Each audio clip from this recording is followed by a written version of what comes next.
And good morning, good afternoon, good evening, whenever you're receiving this information. My name is Rafael Vasquez Guzman, and this is Chisme is Life, a new podcast that aims at having healthy conversations about how we can continue to improve our lives.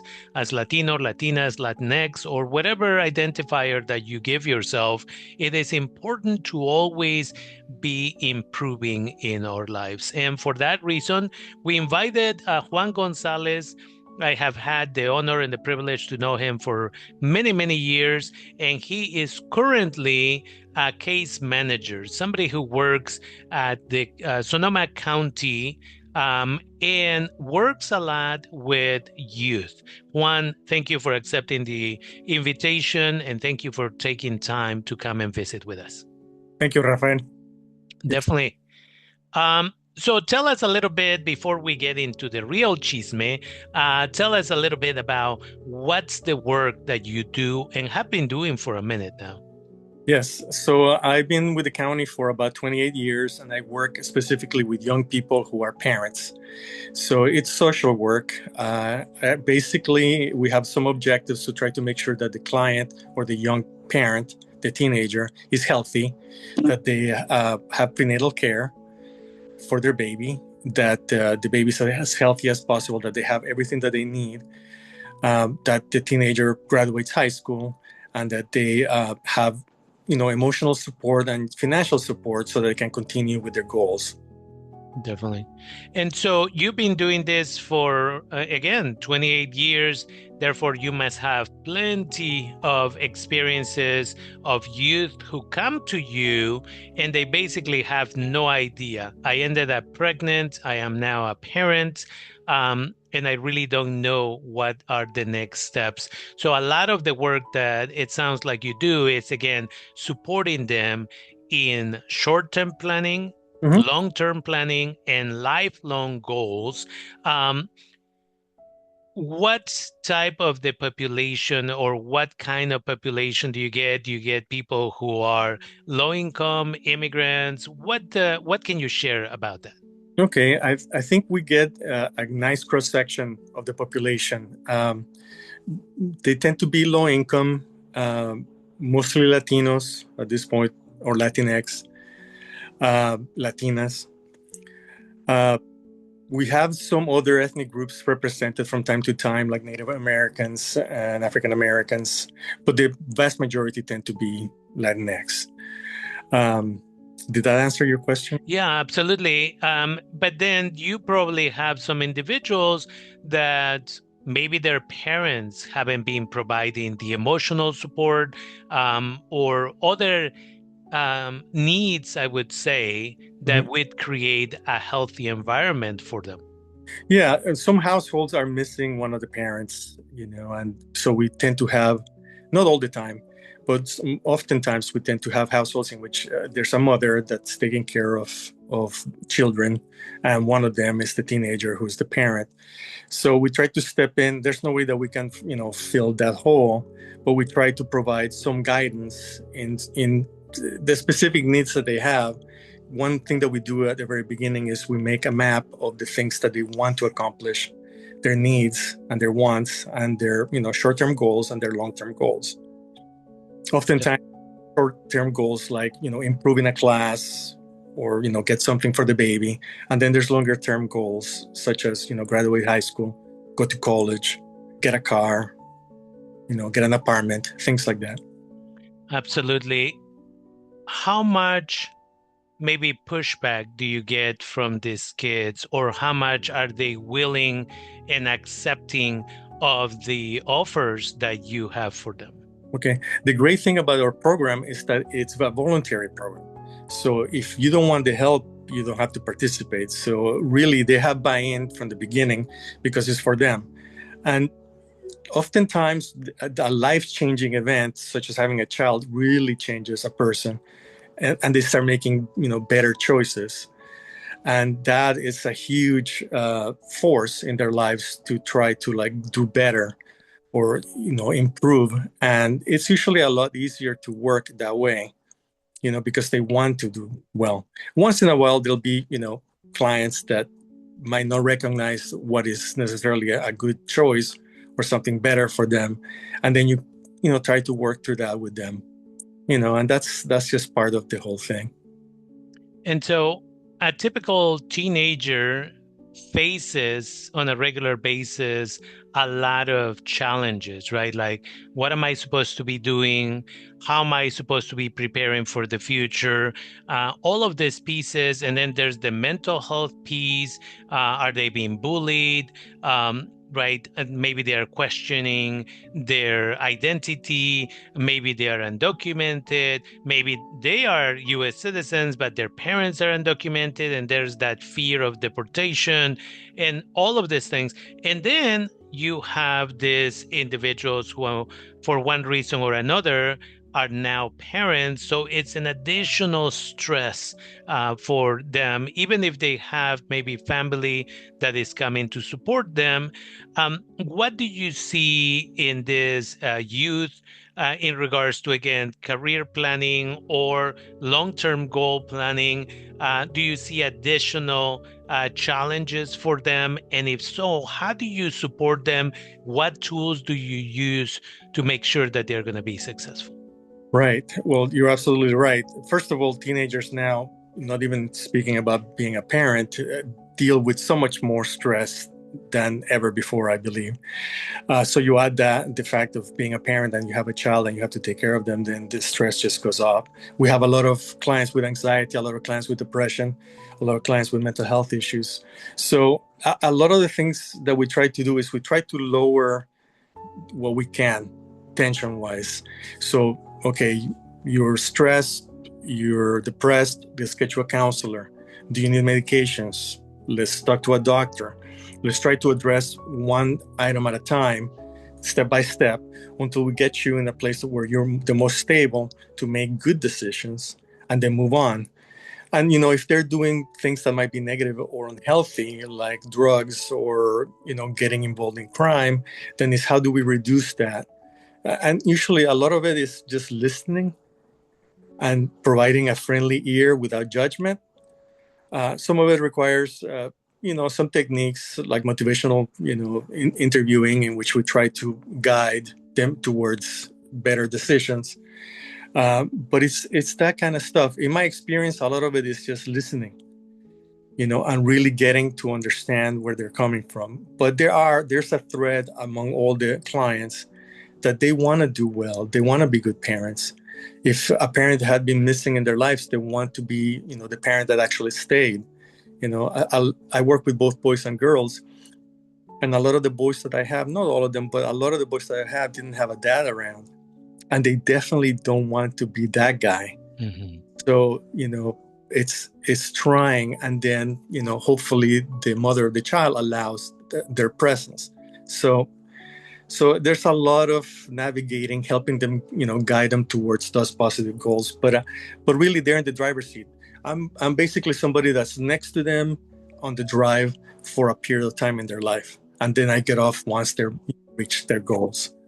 Absolutely. And again, it must be a rewarding, but it also must be somewhat stressful, if not really stressful in some cases, with some of these youth that maybe are not ready 100% to take risks in receiving maybe mental health services or other type of support, because we have to remember they are teenagers, and part of what a lot of teenagers do is that pushback, right? That oppositional defiance, as we call it.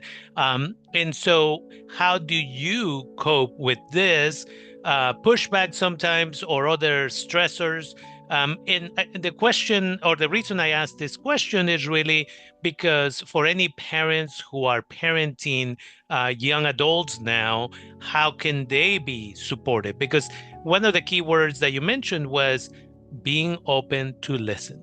So what suggestions would you have for young parents, whether it is teenagers, people in their 20s, people in their 30s, so on? Well, I mean, two things. One is always keep the door open. Don't ever shut it down. And also begin a lot of things with questions rather than comments. A lot of the times, and again, not 100%, but a lot of times parents accuse, state, this is what's happening. They already have a preconceived notion about what's going on. But if you actually approach things with questions, with that curiosity, that I want to be involved in your life, I care, then you might actually get a different response. I have a girl who was really resistant to seeing a therapist for a long time, and I've had her for years now, for like 2 years. And finally, we had a good conversation one day in which I essentially said, "Well, you've tried not counseling for a long time. How about we try counseling?" And then she did that for a while, and it helped. But then she hit a wall. And I'm not necessarily pushing prescription drugs, but it's another tool, in the tool belt. So again, she was really resistant about that. When it looked like that might be the way to go to deal with the anxiety, so that she can actually finish school, actually get a job, get up on the during the day to go and take care of your son. So little by little we did that, and she's actually taking an antidepressant. Where we are right now is that the one that she's taking is not doing everything that she needs, so she needs to do something else. So we're trying to change that. So little by little, by asking questions and just slowly guiding, changes can happen. But really, they're the ones in control. And I think we always have to remind ourselves that we are just like a supporting actor in a movie or in a TV show. They're the star, it's their show. So we're just trying to be there for as long as they let us. Absolutely. And I think that the work that you do, and I know you probably wouldn't call it parenting, but that's really what it is, right? You're hopefully teaching these young adults, and through this conversation, adults, the importance of communication, right? The importance of being there, the importance of, instead of coming over and telling them what is and is not the case, being able to sometimes just be silent. I remember when I was working more directly with gang affiliated youth for many years, I would get them in the car and I would turn off the radio. I wouldn't allow cell phones. And then 5 minutes of silence suddenly woke them up, and they would be like, well, I'm really not doing well in school because ABC, or I keep fighting because of this, or I ended up smoking weed because of this other thing. And it was just the fact that somebody was willing to stop talking at them, but listen to whatever they wanted to share. And I think that the issue with technology for a lot of us is that we just give our kids cell phones and kind of hope that they will figure it out. And we keep learning about, one, the damage, the addiction, the damage to our mental health. And so, again, I think that the work that you do is essential because, again, you are teaching hopefully their parents and then these young parents how to do things different so that their own children will be successful. What can you tell us about, again, what training, what maybe education you got, and then any tools that you would suggest to parents so that they can begin this work? Okay. This type of work, what I do. Okay. Well, I don't know where to begin. I think, for me, it started in my family. I think we were talking about initially values and what's important, or what we hold to be important. And I think early on, my father was a teacher and my mother was a social worker. He worked at 3 schools a day in El Salvador, where I'm from. And my mom worked for the courts, trying to, she would go to homes to make sure that children were not being abused, essentially. So really early on, and I don't think it was even verbalized, that you had to help. Basically, we're here to serve. So that's the beginning, I think, for me. After that, the things that I was interested in were 3 things. Either I was going to be an artist, I was either going to be a psychologist or a priest. Those were the three areas that I was interested in. And I felt as I got older that I didn't have the vocation to be a priest. I didn't have the talent to be an artist, but I was really curious about the human brain and the mind and how we work and our behavior and the reasons why we do the things that we do. So I started studying psychology. And actually, I started at the JC. I graduated from high school here locally in Sonoma County. And then I went to the Santa Rosa Junior College, where I got an associate's degree in psychology. Then I was able to transfer to a four-year university. I was fortunate enough to go to UC Berkeley, and I got a degree in psychology from there. And my plan at the time was to continue and get a master's and become a therapist. I think in my own personal story, I got derailed because I decided to get married. And then I started worrying more about money and making, payments and paying bills. Also, my parents were getting older and I needed to think more about money. And I was not paying attention to, a long-term plan. So my recommendation is if you're interested in pursuing a case management level type of work or a social worker type of position, definitely pursue something like sociology or psychology, a field of that type. Get your bachelor's in that. You can go and proceed and actually, get a master's in social work or, a higher degree in psychology or become even a psychologist or a psychiatrist if you pursue, medicine. So those are the titles, the academic titles that you could pursue to do the type of work that I do, and even further with more options. But social work really would be the closest thing to essentially what I'm doing, which you're actually on the ground, on the street, going to people's homes, seeing young people, your clients, their babies, interacting with the client, the teenager, and also their family, and actually being involved as long as they allow us in a professional way to try to help them reach the goals that they have. But that's, I think, initially is your values. What are you interested in? What beliefs do you have? What informs your choices? What's your brújula, your compass decisions? Then let that, create your principles. And from once you have that set, start creating goals.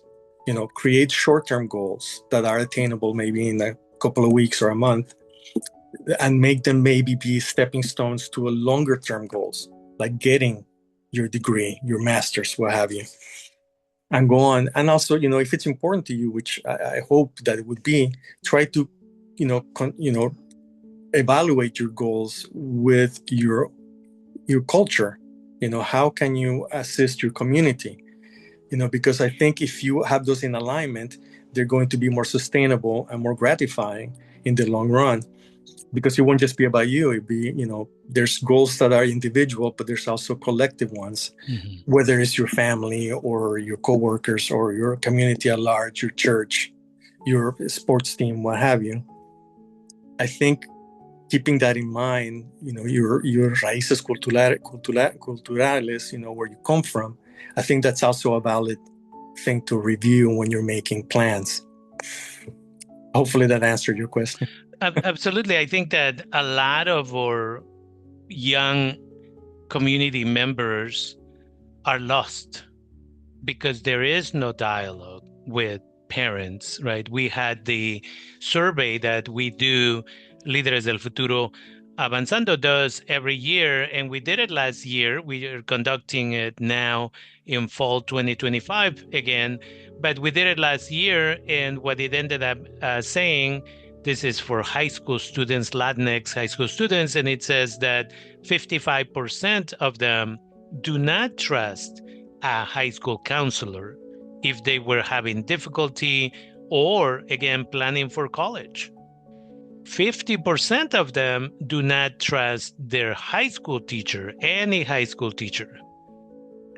And so you're like, okay, that's problematic. Why is there no trust? And then we move and we see that they trust no administrator at all, because administrators are people who give consequences. But then you hope that they will trust somebody at home.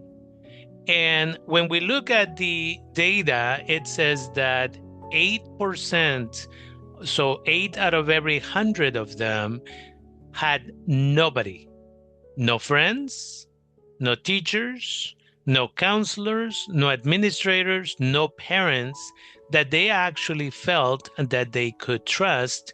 And as a result of that, they felt that they were just living in a world of one.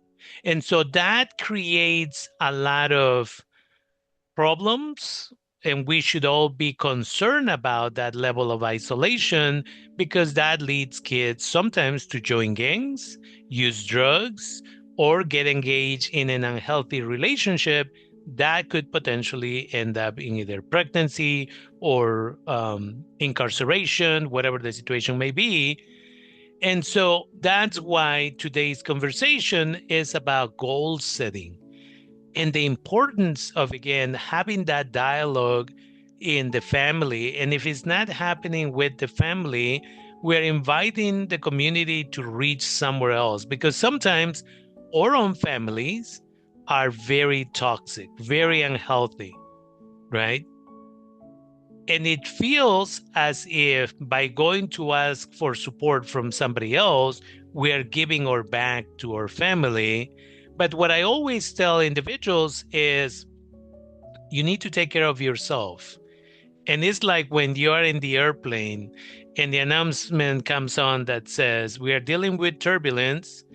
If the masks come down, please put it on yourself first before you put it on a child or an elderly person or anybody else. Right. And we need to have that honest conversation about the youth and the young adults and the adults who have been giving attention to the world but not taking care of themselves. Right. So, what can you tell us in response or comment about that? Well, that was a lot. I think, I mean, at the core, I think you're talking about generational issues that we have in our community. Oftentimes the parents of the clients that I have, they themselves were teen parents, so it's a cycle. And one thing that I noticed is when you make decisions or set goals, if you're coming from a place of fear, that's coming from, maybe there's escasez, there's, a lack of resources. So I don't have enough money to go to college, so why bother? Sometimes it's reasons like you don't have any role models that have ever done it. You might have more role models that have gone to jail than actually, college. And sometimes there's trauma and generational trauma, depending on, your culture, your background, you might have ancestors that were slaves, and, that we ourselves, descendants of Latinos, we have ancestors that were slaves. So there's a lot of stuff to, unpack, but I think at the core, and personally, it's interesting that you mentioned that because I didn't have teachers.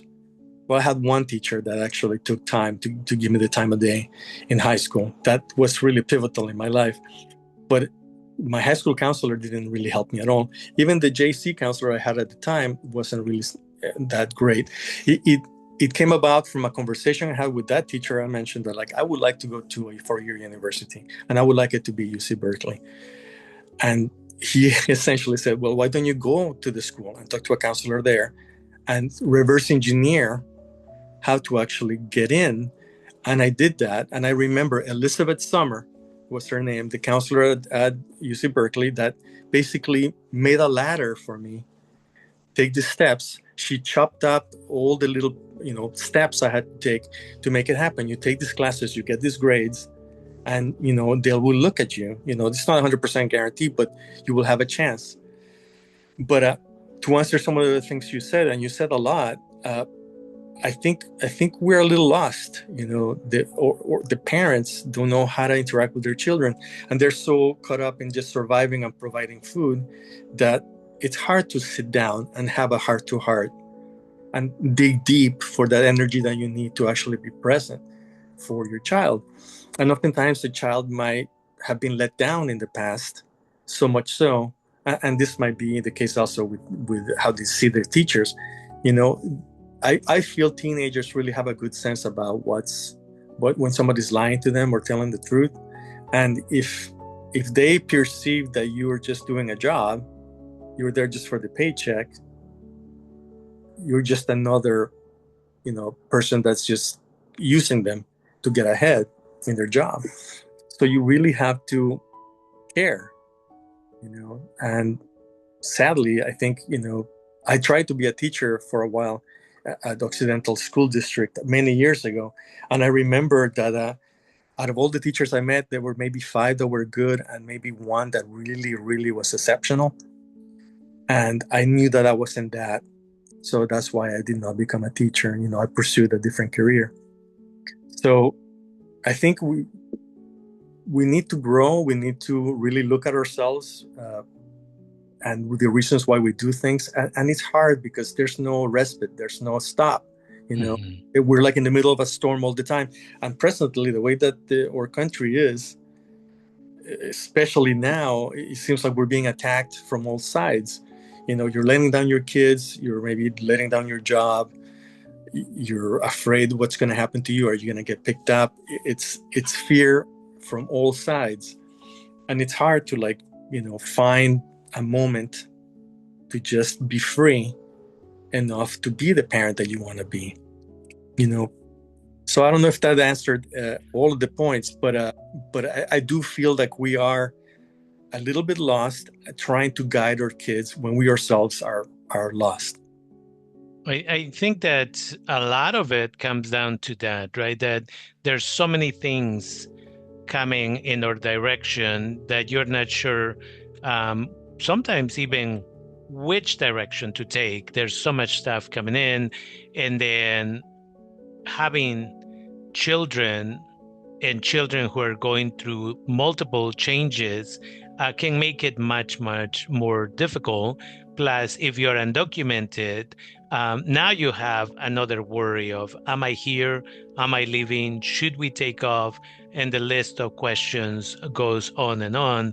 And I often, for many years, I have had a piece of paper that I would hand out to students, and I would say, start working on your 10-year plan. And a lot of this youth nowadays is like, let me figure out what I'm having for lunch and let me figure out what I'm going to do today. I'll worry about the next year or the next 2 years. Going back to this point of there's just so much coming in our direction that it might be difficult to think of a long-term plan for now until we master the basics of survival. And again, a week and a month maybe in the future. I don't know how often you see that with the youth that you're working with. A lot. I actually have clients who are homeless, and how are they going to think 10 years from now I'm going to be graduating from this place when I don't, it's not even just what I'm going to eat. It's like, where am I going to sleep? Am I going to be safe? What am I going to do with my baby? So it is tough out there. It is hard. And there are services and there are good people trying to help, but we need more. And even the systemic, talking about systems, some of the guidelines for aid that people get, really, you have to really literally be on the street with nothing to get some help. People that are, barely surviving, if they just got a little bit more help, then they might be able to breathe a little bit to get ahead. So, that needs to get looked at and changed. And the only way that we can do that is changing policies and voting and being more involved. If you're undocumented, you can't vote. So, it falls on people like, you and I that are aware, that try to learn more and be active and do the things that need to be done so that changes can happen, so that people, get a place to live, a place to sleep, a meal or 3 meals a day, and so on. But yeah, it's people are fighting for survival, and the pyramid of, basic needs, they're at the bottom. How are they supposed to have a long-term goal themselves if they are barely surviving? Absolutely. I have a teacher at a local high school that, out of her own goodwill, she goes and buys sliced bread, peanut butter, and jelly. She even bought a toaster. And then at some point, she even bought a little mini fridge to keep some of the things fresh. And again, the reason she did this was because a lot of these kids would show up to her room and say, "Hey, do you have any snacks or anything? I haven't had dinner." And it's now 8 in the morning, and society is expecting these kids to be awake and participating in their education. And so she spends hundreds of dollars, thousands of dollars every year, probably, because the more kids in the school find out that she's offering this, the more kids bring their friends and everybody else. And that is just, it goes to two pieces that you mentioned. One is in the Latinx community, many of us, our ancestors, were always about helping, supporting the community members, right? That is kind of something that is really unique. But at the same time, it can be overwhelming for the service provider, whether it is a social worker like yourself, whether it is a teacher, whether it is a therapist or other individuals. So, what do you do yourself personally to take care of your mental and physical health so that you can continue for 28 years now, can continue to do this work? Okay, well, that's a really good question. I haven't always been successful at that, and that I think it goes with a lot of people that do this kind of work. But I think we learn because otherwise you burn out. Uh, but I take some time for myself. I do try to take the vacations I'm allowed to have. I spend time with my family. I try to do the things I really enjoy, and I found that the older I get, my needs are really basic. There's a lemon tree right outside my house. I love the smell of lemon blossoms, and it's a tree that's always giving fruit. And honestly, just sitting under that tree for a while before I come, inside the house, that 15 minutes of that is wonderful. Going for walks, I do that a lot. I listen to books, and that helps a lot. But I go to Lake Tahoe. You know that about me. I like that place. There's something about that water that it feels to me magical, that really rejuvenates me. So I get a lot out of beauty in nature. I have a close group of friends that I talk to that really support me. Not a lot. I count them in one hand, and I have fingers left over. I have a relationship with my spouse that is powerful, and she's really supportive, and she allows for me to work some hours that I probably shouldn't be working, but all those little bits help. And you mentioned that in our community, in the Latinx, Latino, Latina community, family, it's a big thing. We get a lot from that. We give a lot, but we also get a lot from that. And I've always enjoyed that. I get a lot from that. I love my children. I have my older one. I talk to him once a week. We have a date over the phone on Tuesday night, and that it might not be super long, but just that connection, it's huge for both of us. It's really healing. And even if we just complain about our job, or some hard situation with a coworker or what have you. So those things feed me, that those are the things that I enjoy. I listen to music too and things like that.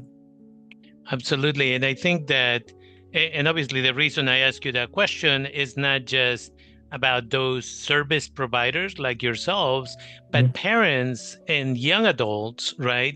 Learning, especially if a 16-year-old, 17-year-old is listening to this conversation, it's the time that you get uh, used to, I would say, to doing these basic things, we would call it, like sitting under a tree and just like resting, meditating.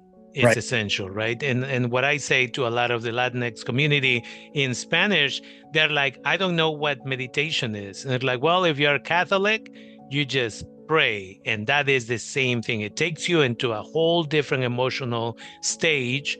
And, younger populations learn how to meditate. Chisme is life is putting together several 3 minute, 5 minutes, 7 minutes, and a little bit longer ones. Moments of meditation so that you can practice and learn, right? Deep breathing and all of these pieces that are essential for healthy minds. And so it's important, again, at a young age to learn how to do this because, as we mentioned, it can be overwhelming existing in society, but we get only one life and we need to live it to the best.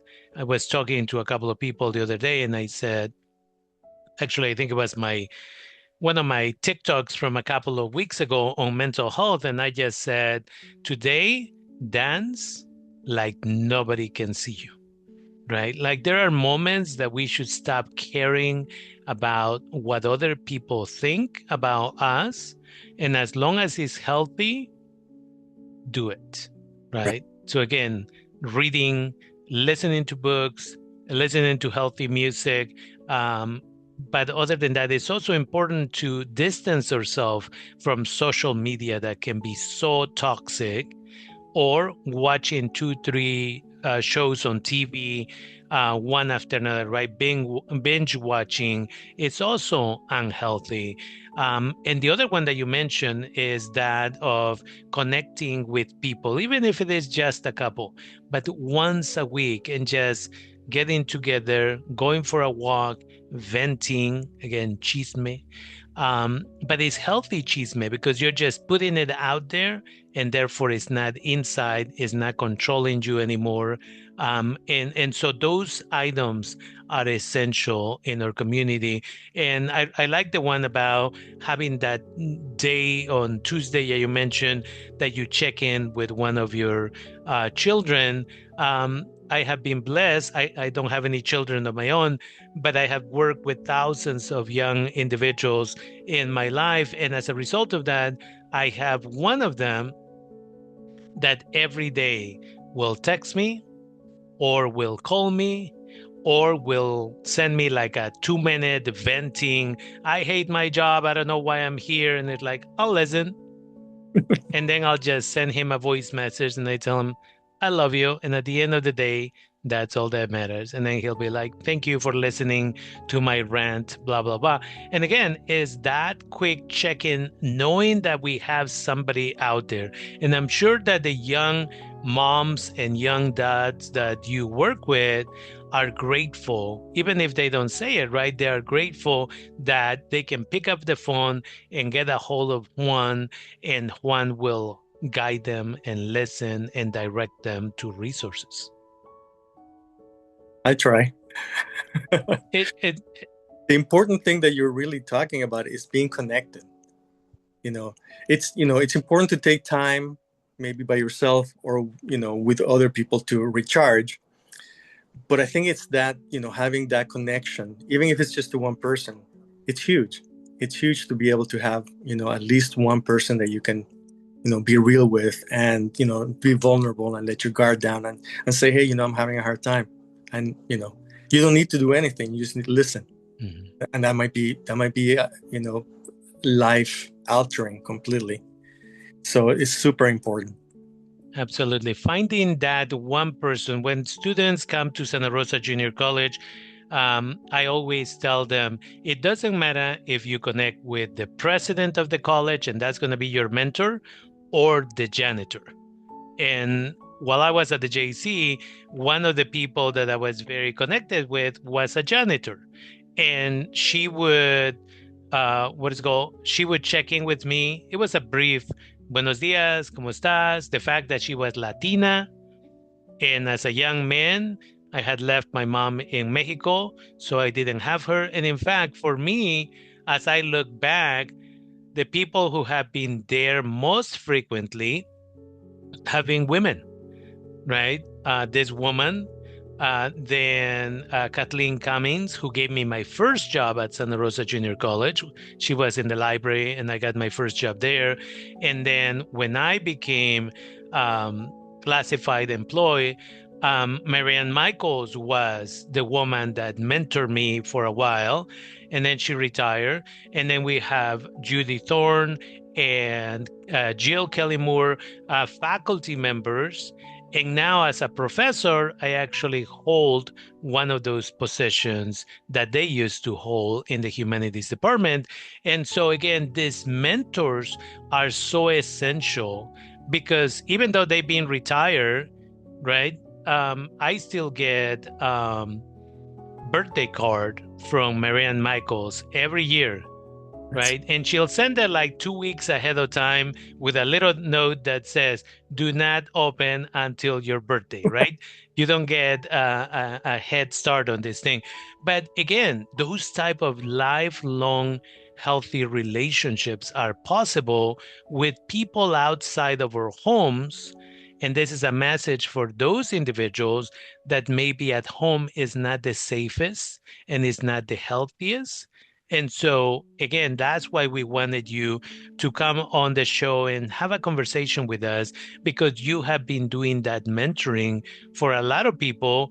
And again, when you are also in this area of service, sometimes you'll never hear back from that individual.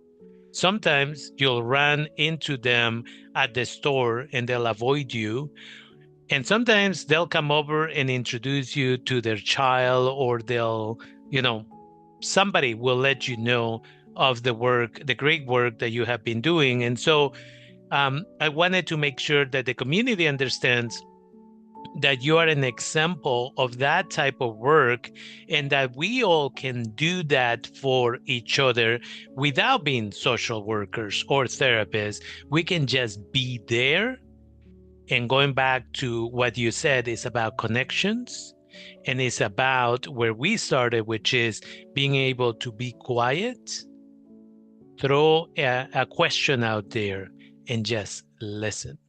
And so I think that you presented this very nicely, because again, we can sit here and we can say, well, what are you going to do in the next 25 years? Let's get through the next year. With the government that we have, with the challenges we're all facing, it's just about one day at a time. And with that, I don't know if you have any final comments that you may want to share for our listeners. um, no, I just wanted to say thank you for the opportunity. You made me think a lot about well, my life and my work and how I got here. So I appreciate that. But I think one thing I could say is that people can do this. I know it's hard, to come here as an immigrant. I get it. I've done it. I've lived it. You have too. Mhm. And I know it's not easy, but there are angels. There are people that are good around that can help. So you just gotta try to find some of those. You were fortunate at the JC that you found so many, in one place. Yeah, So that's great. Sometimes it only takes one. So for anybody that's listening here, you're not alone at all. Whatever you're going through, you're not alone, and there are people out here to help. absolutely. Yeah. And so it's a good reminder for all of us to appreciate what we have, and that whatever we are going through, things can get better. And so I want to thank you, Juan. I've had the privilege to know you for many, many years when you used to be a student employee at Santa Rosa Junior College. This is many, many years ago. Um, and again, it's about just making it through the day. I'm not sure if you ever knew that you were going to become a social worker, that you were going to change the lives of so many people. I know that I have been privileged and blessed to have met thousands of people in the community, you being one of those people. And again, it's about giving back. My mom wanted me to become a priest because apparently in the Catholic religion, that guarantees that the parents will have a space in heaven, guaranteed apparently.